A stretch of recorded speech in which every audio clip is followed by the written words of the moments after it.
This video here is for my realtors, man. For you guys that are putting the sweat in, getting the rejections. Look, man, people want to get the real estate license and they thought it'd be smooth sailing. They're going to get straight to the Ferraris and start boasting on social media. That's not what it is. You have to have skill. You have to put your hours in. You have to be used to getting rejection. You have to know how to convert. The art of anything that you do well is repetition. Successful agents simply have better habits than non-successful agents. That's it. So let's get you the converting techniques. Let's show you how to get the better habits. I've showed you in this in my channel how to get buyer contract signed. And now I'm going to show you in this video actually being on the field, and once those contracts are signed, how to close buyers fast. And that doesn't mean you're doing a bad job.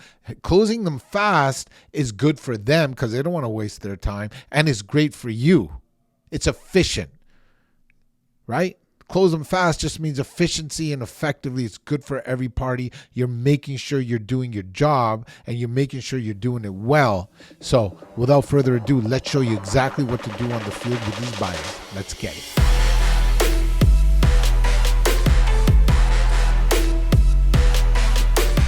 All right. So here we are.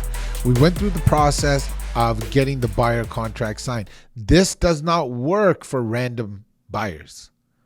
You have to have discipline in getting these contracts signed. Watch the video where I showed you how to get buyer contracts signed. Like this one right now before you get into it. People always say this at the end. I already know the stuff that I'm going to give you is fire. So give me a like. Hit that subscribe button. Let's spread the word, y'all. Do not be so greedy with your likes, man. Don't be greedy with your love. Show it. Give it to me. Show me you love me. Give me a hug, y'all. Give me a big hug right now. Hit that subscribe button. Let's go. All right. So here's the thing that you're going to do first. After you get the buyer contract signed, you are going to start sending your buyer listings via email. A lot of them. And when you send the email, you could do this by phone call, which I like doing, but you can reiterate it in the email and you're just going to write, "Hey, John, the buyer. It was nice meeting you, John, and your wife, Samantha. And what I went and did after we met and after we kind of, decided to work together, I went ahead and spent the last 3 days on just narrowing down everything that's in the marketplace. John, I've went through hundreds of listings. That's why I do this over the phone, right? I went through hundreds and hundreds of listings, and I think I found the best 7, right? Pause. When you do your job, see, the only reason that you do not want to send a buyer an email of all the listings is because you think they're going to go look at the house without you. That's why getting the contract signed of the buyer agreement signed is so important. So you can be more efficient. You want to work with people that want to work with you. So now I just told the buyers, hey, listen, I went through hundreds of listings, which I did on the MLS, to narrow down these 7s that hit your criteria that I know from our one-on-one buyer consult, where I went through the framework of getting to know exactly what they want in a home. Get it? Got it? Good. Now I send them all these 7 properties. And they're like, yo, this guy's working. He went through hundreds. Tell me what you like, what you don't like. I'm getting feedback. After I send the email, I'm calling. Say, if they don't reply to the email, I'll call them within 24 hours. I'll say, hey, John, tell me what you think. What's your wife thinking? Which ones do you like? Which ones don't you like? Oh, I actually wanted this and this. Let me readjust. I didn't like this one. Okay, let me get rid of this one. Guys, now I'm down to 5. Now I'm down to 5 properties that they want to see. But I went through the whole thing. So I went through hundreds. They need to know that. As opposed to realtors just putting these people in their car and showing them random houses on Saturday. You know what they want? They're going to think that they have more choice. You have to limit their choice. Not limit their choice by not doing your work and just getting them into anything. By doing your job. By being the pro. Not only do I give them these lists of homes, yes, I go inspect them. Watch this. Out of the 7, they narrow down to the 5 houses they want to see. Boom. I go and I do inspection. 2 things happen in the inspection. First of all, I get to see the house. Actually, more than 2 things. Second of all, I earn their trust even more that I'm showing them that I'm working for them. Mr. and Mrs. Buyer, I don't want you going to houses that are horrible. Pictures sometimes are deceiving. Let me go look at these for you. Boom, boom, boom, boom, boom. Come back. I get my feedback. Third thing I'm doing is I'm getting the route of which houses I'm going to show in which order. I'm driving by the schools. I'm driving by the highway. I'm driving by the marketplace. Where the markets, rather, where they can go and get their food and their groceries and their gas. I'm doing the work.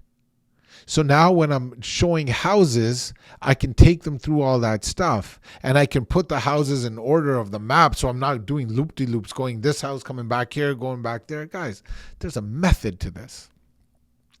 So I sent them a whole bunch of emails. I told them I inspected the homes, and then here we go. Now it's the day of the showings. Okay, I meet them. Now what you want to do on the day of the showings is you're prepared. You eventually want to get them in your car. Yes, into your car. You interact with people. I know we're in a day and age where we just do everything on the phone. We're keyboard warriors. It's about likes. It's about swipes. Yes, we need to talk. Because if you don't talk and you don't use the art of persuasion on getting to the place where the buyer wants to be by removing their fears, a robot can do your job, and one day maybe it will. Why do they need you? They need your intellect. They need your experience. And the more conversations you can have with them, better. At this point, I've had so many touches with the buyers, I've earned their trust. Now, you could put them in your car by getting them to meet you at the office, or a simple way is, hey, Mr. and Mrs. Buyer, this is what we're going to do. We're going to meet at 22 Smith Street. That's the first house we're going to see. And you know what? Let's go take a look at that house. And then you just leave your car there and hop in with me and I'll bring you back. Sound good? Why do you want them in your car? Because you can build more rapport. You can get exact feedback right away. So let's get to it. You meet at the house. You go into the first house.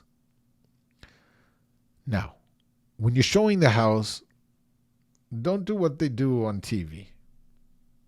That's exactly how not to show a house.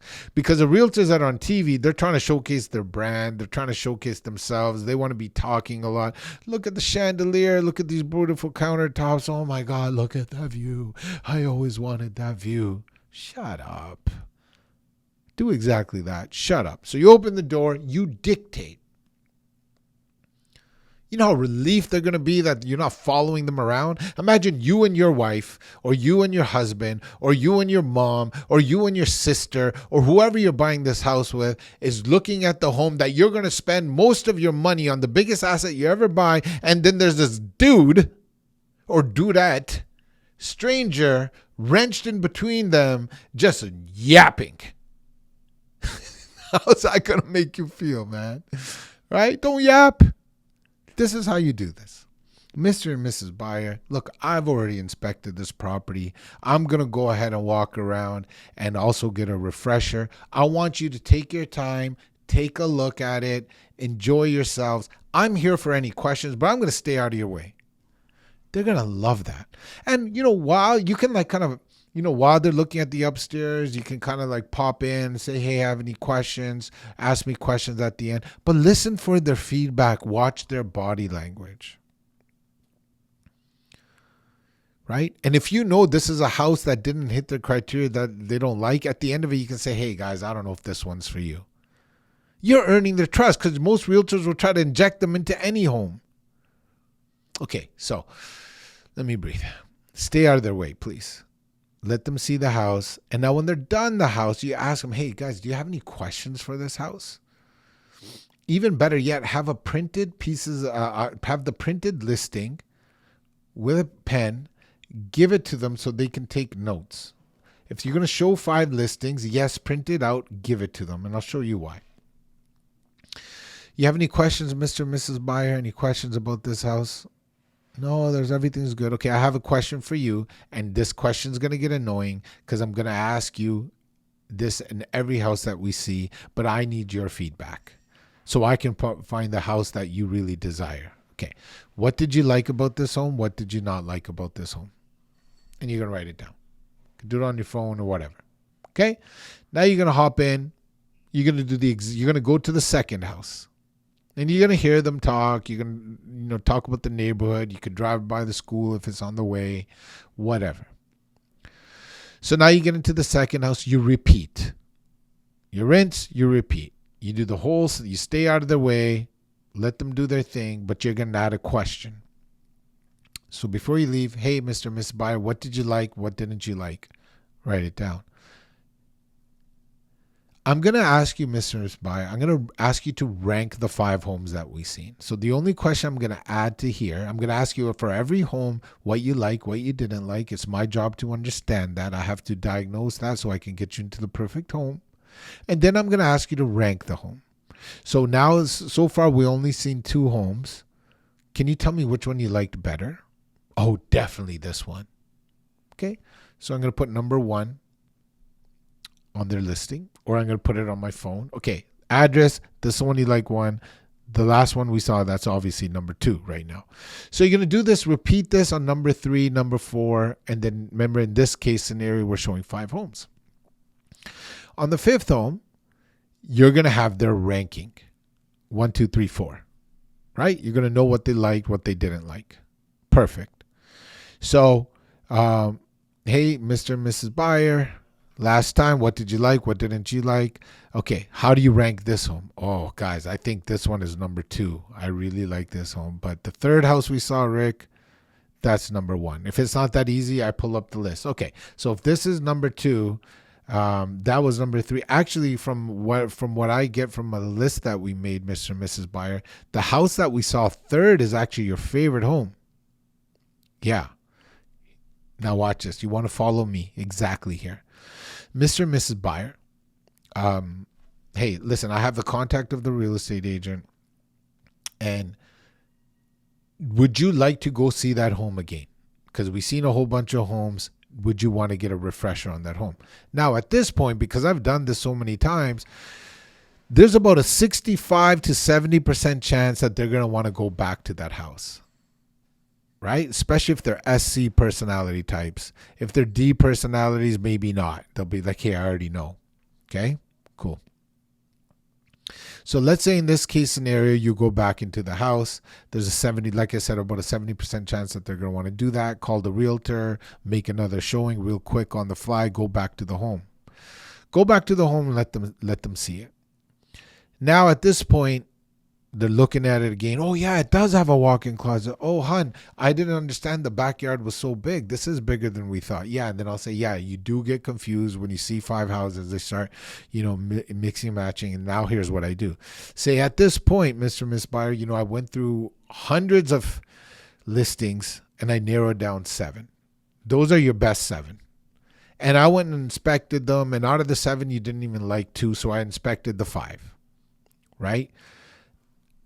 As it stands right now, Mr. and Miss Buyer, these are the best 5 homes that meet your criteria. And out of the 5 homes that we saw, you rank this one the best. And they'll be like, yes, yes, yes, yes. Okay. Do you like this home enough to put an offer in it? Don't be afraid to ask the question. So many realtors that I coach, I ask them this question. Hey, what did you do after the showing? Oh, I don't know. I just said bye. What? You just said bye? Brother, my man, sister, yo. At the end of every buyer showing, you either need to ask them for an offer or you lock in a secondary appointment of a day that you're showing homes. That's it. There is no third option. So let's go through both scenarios. Let's do it again. You get it in real time. Otherwise, you would have to rewind. Guys, you know I'm giving you fire. Hit that subscribe button. All right. Mr. and Mrs. Buyer, we narrowed down these 5 homes out of the hundreds that I searched, and the 5 I've inspected it. You've inspected it. Out of the 5, you like this one the best. Do you like it enough to put an offer? They're going to say one of 2 things, yes or no. We're going to get into the yes in a second. If they say no, I think none of them really hit. Perfect, no problem. Today we're seeing a house Saturday at 11. Is that the best time that works for you guys? Yes, that's a perfect time. Okay, so what I'm going to do, I'm going to lock in. I'm going to send you a calendar invite right now for next Saturday 11. Let's put it in the calendar so you don't get booked and I don't get booked. 2 hours is enough, 11 to 1. We might not even need it depending on how many houses I find. And I'm going to take the week to find them. We'll go back and forth. Hopefully I can find something, but just to let you know, it's not going to be as many houses going back and forth because now we've seen everything in the inventory. I'm going to either look at houses that are in similar neighborhoods just outside this, or something that comes up new in inventory, or something that comes up in my off-market list. Okay, cool. So I lock them in. Do not just leave without setting up another follow-up appointment, okay? Now, let's say they say yes. Okay, if they say yes, I want you to pick up the phone and call the agent right in front of them, because the number one person that's going to ruin your reputation in front of your buyer's eyes, because look, this is your client right now, but if you want to put your business on steroids, you need to get repeat clients and referrals. You need to make these people raving fans. The number one person that's going to stop you from making them raving fans, besides you, is the other realtor, because most realtors do not take coaching. They don't understand the game. They're random people that are doing this part-time. You know that because you've seen these people. So you want them to know who you have to negotiate with on the other side. So ring, ring. I call the realtor. Let's say the realtor's name is Melissa. Hey, Melissa, it's Rick. Full disclosure, we're at your property here, and I'm with my buyers. Okay? Let me step away for a second so we can talk in private. All right? Now, whether you want to just keep her on speakerphone or talk in private, that's according to your integrity or whatever you want to do. Okay? But the more the buyer hears, the better. Okay, hey, Melissa, look, we researched some homes. We've narrowed down a few. Don't tell the realtor that this is the only one you like. Just say we narrowed down a few. This happens to be one of them. I want to start off just by asking you, hey, what is your client's preferred closing date? So-and-so, July 1st. Perfect. Okay. And, you get through some, hey, is the backyard swings play set staying there for the kids? Yeah, we can negotiate that. Here's the question. And here's where the buyer is going to fall in love with you. Hey, Melissa, how do you think you priced this home? Because I haven't went and seen the comparables yet. I'm going to do that when I get home. Do you think you priced this home bang on, or what's the deal here? You'll be surprised at the feedback you get from the realtor.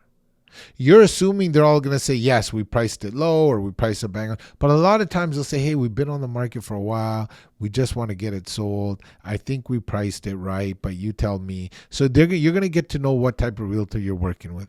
Better yet, even if they say something, hey, we priced it bang on, your buyer knows the closing date and they know the price that they have to pay to get to the house. Get the house, rather. Okay. And if this realtor is not picking up the phone, or they seem like all wacky, your buyer is going to know that you're working with a buyer agent. They're going to be making faces. They're like, yeah, this guy is not answering your question, or this lady is not professional, right? So through this process, they'll know. So now let's say a couple of days go by, you're going back and forth with the offer.